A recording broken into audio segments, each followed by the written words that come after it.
The desperate plea captain. Marcus Rivera never expected his routine patrol through the Zephyr Nebula to change everything. The USS Meridian hummed quietly through space when the distress signal came through, not from human frequencies, but from something entirely alien.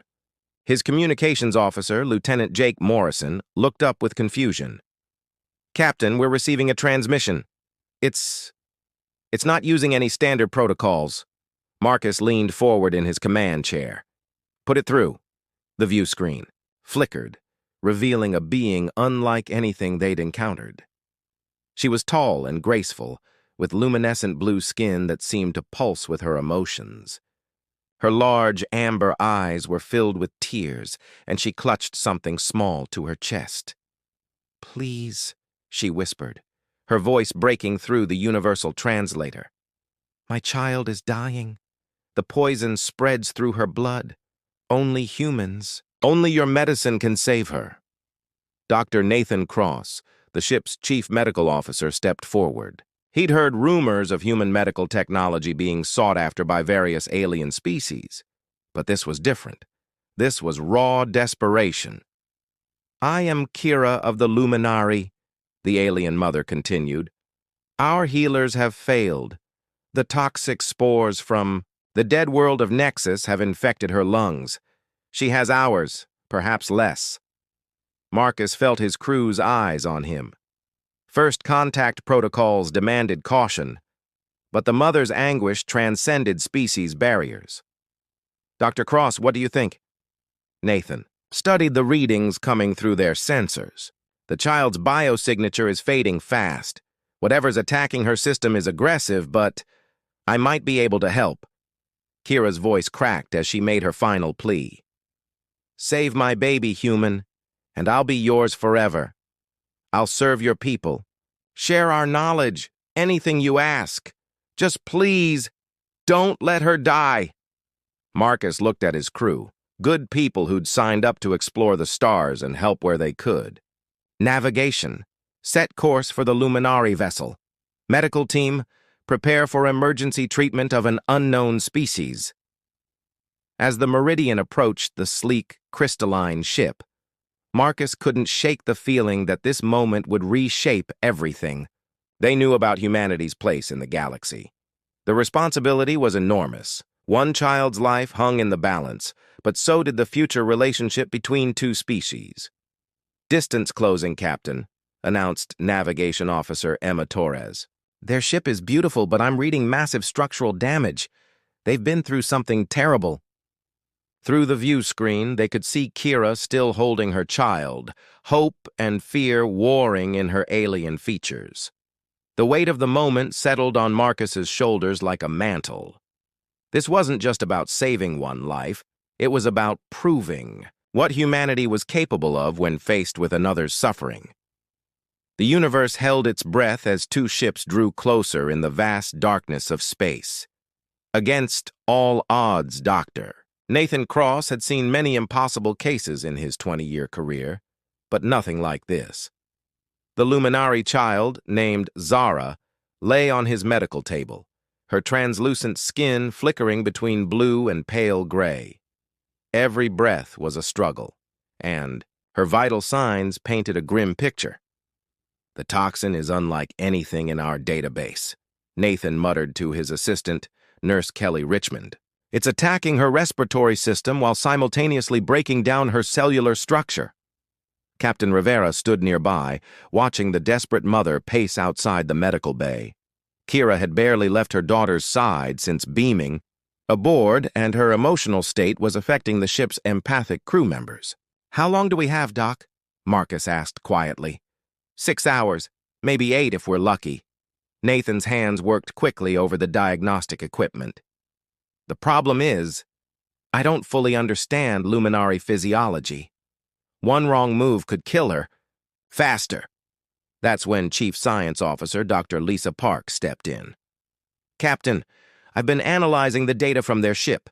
The Luminari have an interesting biological quirk. Their cells respond to harmonic frequencies. What if we combine that with our standard antitoxin protocols?" Nathan looked up, intrigued. "Sonic healing?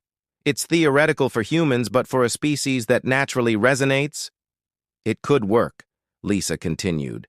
But we'd need to calibrate precisely. Too high, and we could shatter her cellular walls. Too low, and it won't penetrate the toxin. Kira suddenly appeared in the doorway, her amber eyes desperate. I can help. I know the healing songs of my people. If your machine can match the frequencies, Marcus made the decision instantly. Do it. Whatever you need.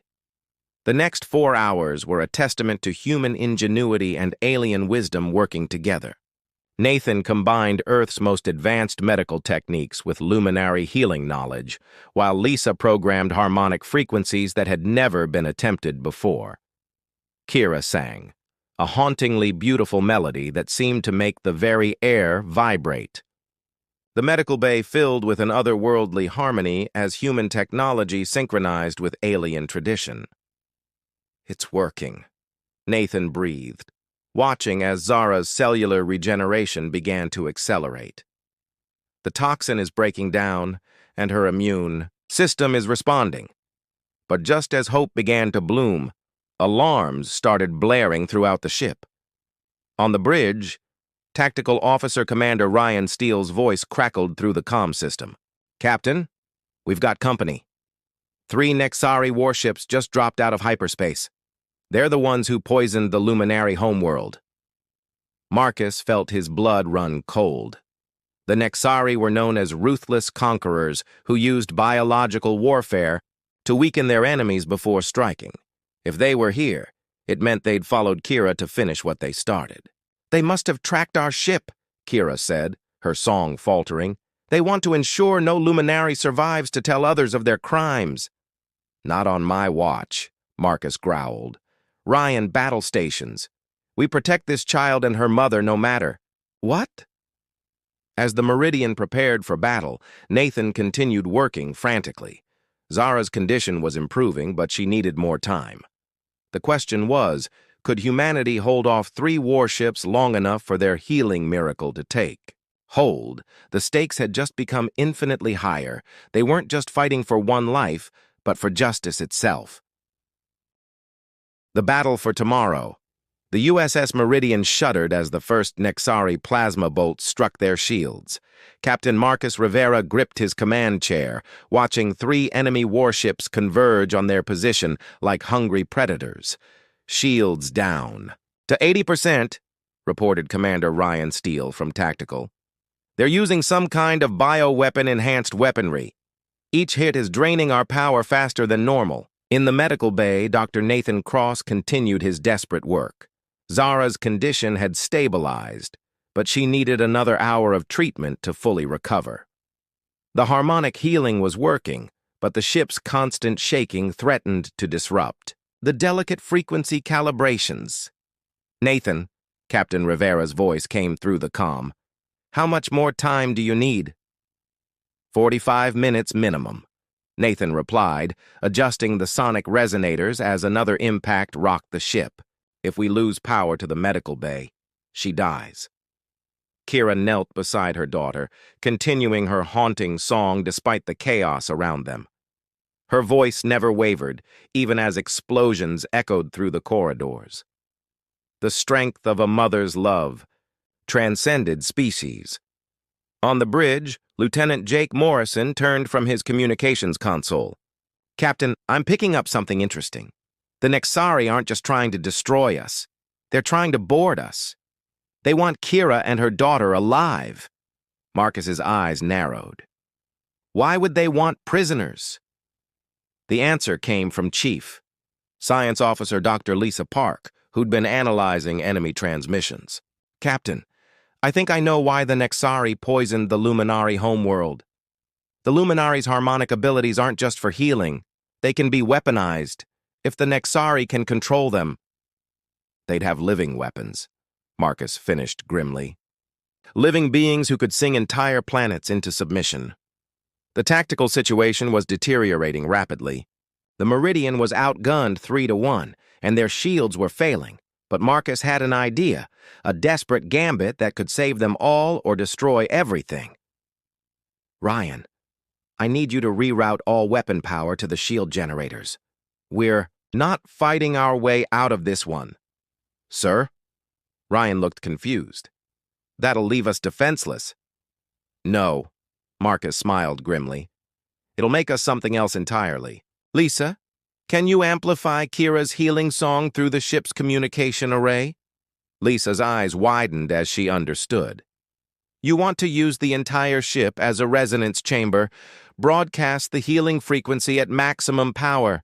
The Nexari use bioweapons, Marcus explained. What if we hit them with the exact opposite? A frequency designed to heal and restore instead of destroy. It was insane. It was unprecedented. It was perfectly human. All hands, brace for emergency power rerouting, Marcus announced. Medical Bay, we need Kira's song at maximum amplitude. This is our one shot. The next few minutes would determine not just their survival, but whether humanity would be remembered as the species that chose healing over warfare, compassion over conquest. In the medical bay, little Zara's eyes fluttered open for the first time in days, her breathing steady and strong. The healing was complete, but now her mother's song would serve a different purpose, not just to save one life, but to prove that some forces in the universe were stronger than hate. The battle for tomorrow had begun, and humanity was about to show the galaxy what they were truly made of. The Song of Salvation. The USS Meridian became something unprecedented in that moment, a weapon of healing rather than destruction. As all power flowed to the shield generators and communication array, the ship transformed into a massive resonance chamber, amplifying Kira's healing song across space itself. Captain Marcus Rivera watched the impossible unfold on his view screen. The harmonic frequencies, now boosted by human technology, reached the 3 Nexari warships like invisible waves of restoration. The effect was immediate and shocking. Captain, Lieutenant Jake Morrison called out in amazement. The Nexari crews they're stopping their attack. I'm reading massive biological changes aboard their ships. Dr. Lisa Park monitored the readings from her science station. The healing frequency is reversing decades of bioweapon exposure.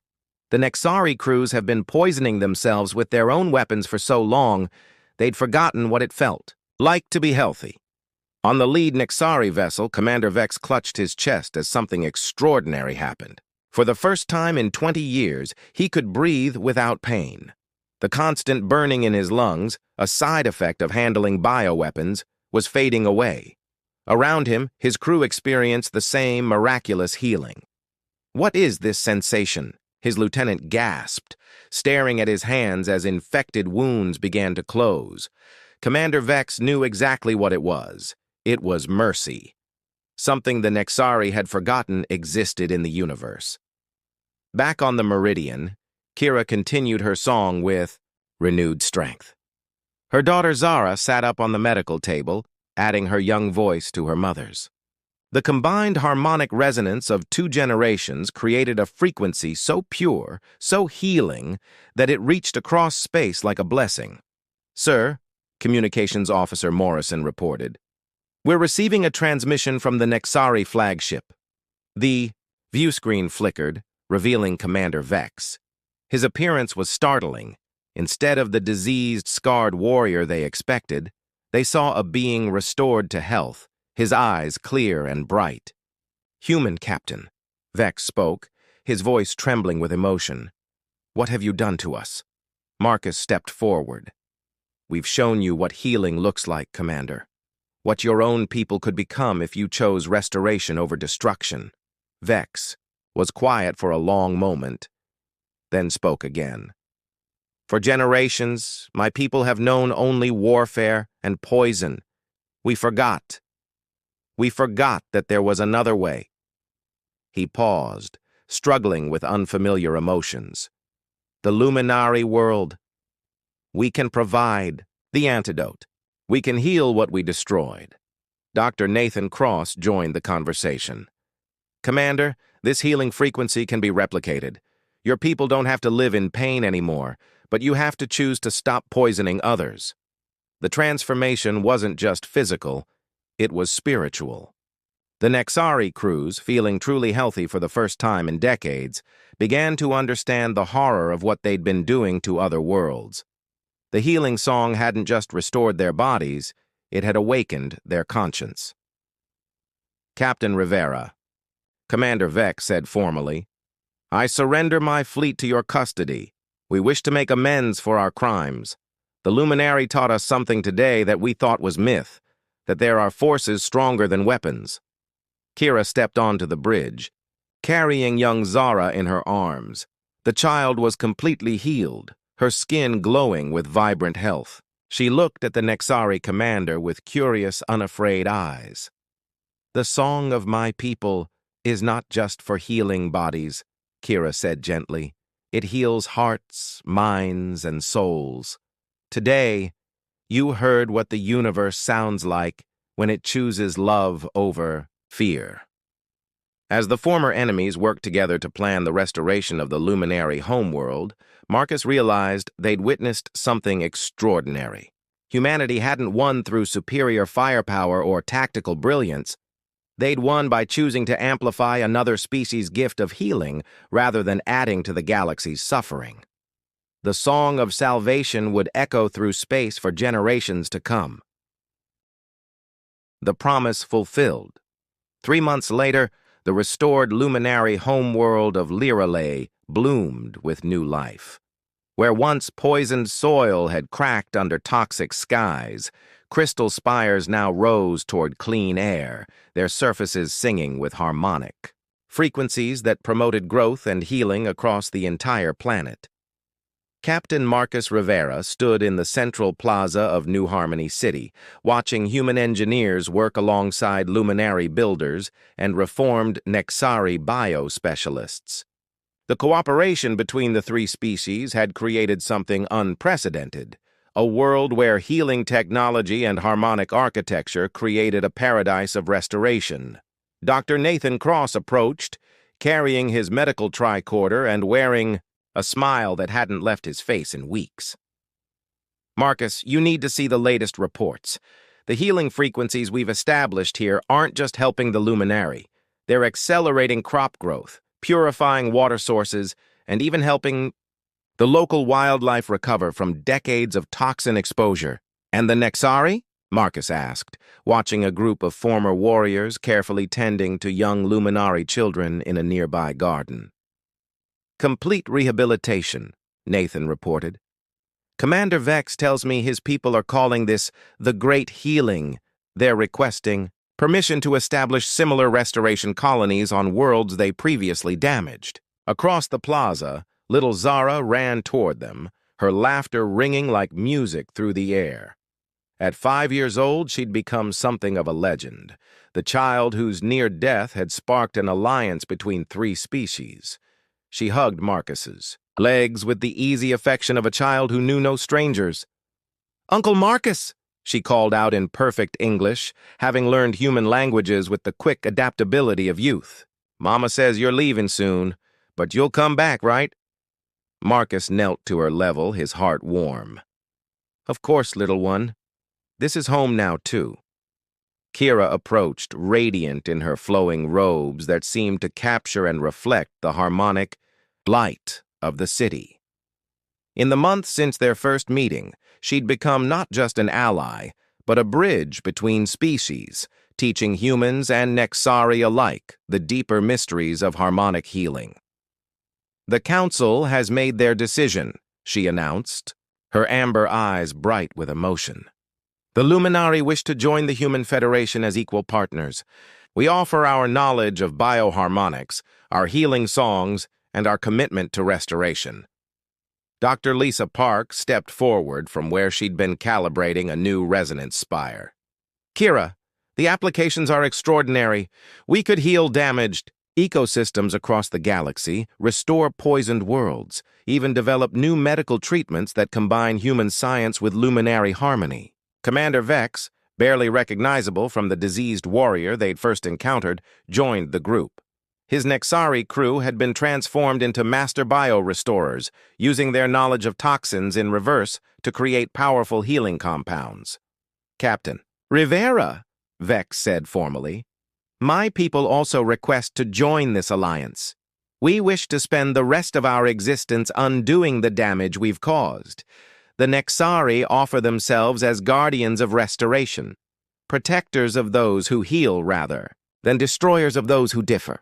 As the sun set over New Harmony City, its light fracturing through the crystal spires into rainbow harmonics that sang across the plaza, Marcus reflected on how much had changed. One desperate mother's plea had become a catalyst for healing that reached across star systems. Young Zara tugged on his sleeve. "Uncle Marcus, Mama kept her promise, didn't she? She said she'd be yours forever if you saved me." Marcus looked at Kira, understanding dawning. The promise hadn't been about servitude. It had been about family, about belonging to something larger than any single species. "Yes, little one," he said softly, "and we became hers forever too." As the three species worked together under the singing stars, they knew they'd discovered something precious, that in a universe often dark and hostile, choosing to heal rather than harm could transform not just individual lives, but entire civilizations. The song of healing would continue, carried by human ships, luminary voices, and Nexari dedication to a galaxy that desperately needed to remember what restoration looked like. Kira's promise had been fulfilled, but more than that, it had become the foundation for a new kind of future among the stars.